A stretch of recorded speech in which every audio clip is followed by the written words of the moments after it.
ठाणेकर म्हणजे मी लहानपणापासून जन्मच माझा ठाण्याचा झालेला आहे आणि शहर बदलू कसं शकतं हे अगदी मी माझ्या डोळ्यांनी बघितलेलं आहे.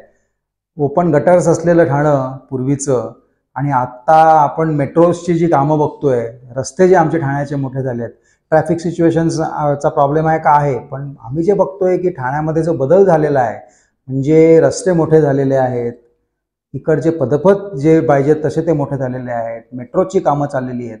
बदलतं शहर, स्मार्ट सिटीकडे वाटचाल होणारं शहर हे आहे, हे नक्की निश्चितच. आणि मुंबईच्या बाजूचं असलेलं शहर, पण मुंबईपेक्षा सुद्धा काही सुविधा इकडे नक्की चांगल्या आहेत. ग्रीनरी म्हटला तर अजून जास्ती पाहिजेच, no doubt about it. But आमच्याकडची ग्रीनरी, ठाण्यामधली जी ग्रीनरी आहे ती ग्रीनरी जर का तुम्ही आजूबाजूच्या शहरांशी कम्पेअर केली ती सुद्धा चांगली आहे. अजून वाढली पाहिजे याच्यात दुमतच नाही. पण एक फ्युचरिस्टिक शहर म्हणून बघायला गेलात तर ठाण्याची वाटचाल चांगली झाली आहे हे मला नक्की आनंदाने सांगावंसं वाटतं. I love Thane. Thank you so much.